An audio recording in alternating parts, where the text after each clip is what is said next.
अर्नब गोस्वामी ने क्या बोला, इन लोगों से जो है स्पॉन्सरशिप छीन लो, इन लोगों से जो है आप इनका अनसब्सक्राइब कर दो, इनको पेमेंट मत करो।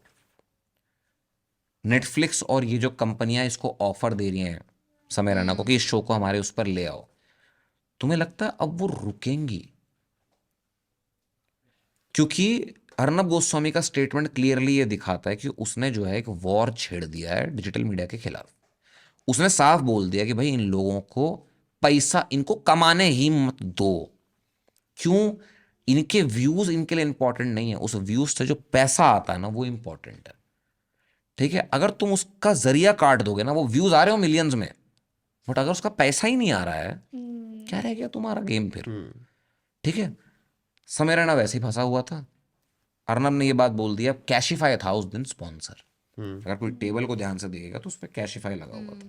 बहुत मुश्किल से शायद वो स्पॉन्सर आया था, वो गायब हो जाएगा रातों रात। उस पर भी केस हो सकता है।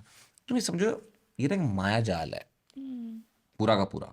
ठीक है, जो इंडिया के अंदर हैमर करता है, और वही यूएस के अंदर बहुत स्ट्रेट फॉरवर्ड है कि भाई ऐसा नहीं, जब रैप म्यूजिक आया था, जब गाली गलौच आई थी, तो वहां पर राइट्स नहीं हुए या ऐसी चीजें नहीं हुई थी। वहां पर भी बहुत दंगे हुए थे। टूपाक टूपाक जब बिगी का टाइम था, बहुत मतलब देश के प्रेसिडेंट को आके बोलना पड़ गया था कि भाई ये लोग डेंजरस है बच्चों के लिए। हाँ, पूरे कलेश मचे थे, पूरी गैंग वॉर्स हुई थी इतनी क्या सारी। किया उन्होंने?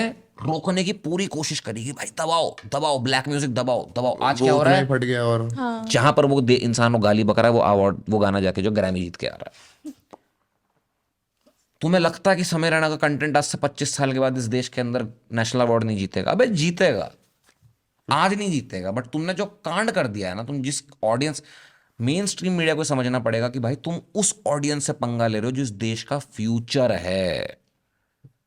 तुम अपनी आने वाली पीढ़ी वाली ऑडियंस को कह रहे हो कि भाई हम तुम्हारे खिलाफ खड़े हैं, इंस्टेड कि हम तुम्हारे साथ कोलैबोरेट करेंगे।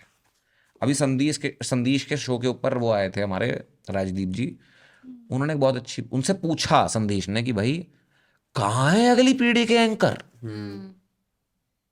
और राजदीप जी ऐसे बैठ के सोच रहे कि हाँ भाई कहाँ है, कौन है न्यूज रूम के अंदर जो अगली पीढ़ी का एंकर है हमारे, और जो इंडिया टुडे के अंदर काम करते हैं वो ज्यादा बेटर समझ पाएंगे। बंदे लाइक अंदर का माहौल देखे खुद ट्रस्ट ही नहीं करते और खुद ही आना चाहते हैं कि वो क्यों इस झमेले में फंसे, जब वो आने इतने। की बात नहीं है, अंदर आने की स्पेस इकोसिस्टम। ही नहीं है, वो हाँ, स्पेस तो ही नहीं बना रखी है कि कोई उनको हटा के, या इवन वो लोग ऐसे मतलब ऐसा कैप्चर करके बैठे हुए कि उनको कोई रिप्लेस ही ना कर पाए। वो किसी को मौका भी नहीं देना चाह रहे कि कोई आए उनको, हाँ, कि आके वहां पे करे या फिर अपना स्टैंड ले, कुछ भी। वो लोग ने एक जगह बस होल्ड करके रखी है कि हाँ ये मेरी जगह है, यहाँ पे मैं किसी को नहीं आने दूंगा। तो यही सब दिक्कतें हैं ना। अब यही मैं कह रहा हूँ ना, एक माया जाल है, एक जंजाल बना हुआ है ऐसे इंडिया के अंदर, जिसको तोड़ना बड़ा मुश्किल है। बट अभी जो ट्रांजिशन हो रहा है ना मीडिया का मेन स्ट्रीम से डिजिटल की तरफ, ये तोड़ने का ट्रांजिशन, और ये इतनी आसानी से नहीं होगा, इसके बीच में वॉर होगा।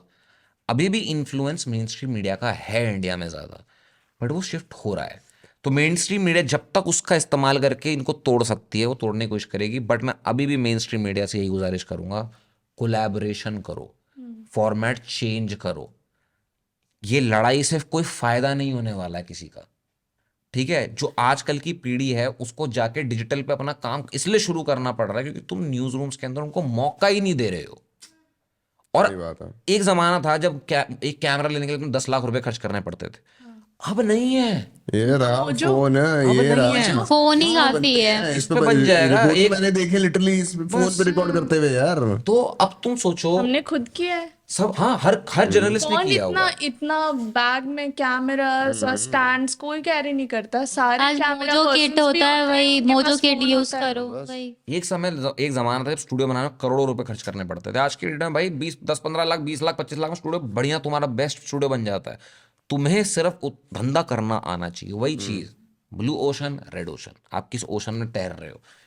ऐसे बहुत सारे लोग हैं जिनके पास बहुत अच्छे अच्छे रिसोर्सेज हैं, जो भी बात कर रहे थे जिनकी हम, बट क्या वो ब्लू ओशन में कूदे हैं? नहीं, वो लाल ओशन में कूदे हैं। और वो देखो, लाल ओशन में प्रॉब्लम क्या होती है, मान लो मार्केट में 100 लोग हैं, 2 कंपनियां आई, 2 कंपनियों ने 50-50 डिवाइड कर दिया कि भाई इतना मेरा कस्टमर बेस है, इतना मेरा कस्टमर बेस है। अब लेकिन जो तीसरा घुसेगा ना, वो भी हाफ ले वो सिर्फ काटेगा इनकी ऑडियंस, वो बढ़ाएगा नहीं। तो अब इस समय जो भी इंटरव्यू का गेम शुरू कर रहा है वो एक्चुअली में उन लोगों की ऑडियंस काट रहा है इंस्टेड की अपनी ऑडियंस ग्रो करे। तो अगर आपको ये क्लिप पसंद आई और आप कोई और क्लिप देखना चाहते हैं तो यहाँ क्लिक करें, और अगर आप पूरा शो देखना चाहते हैं तो यहाँ क्लिक करें।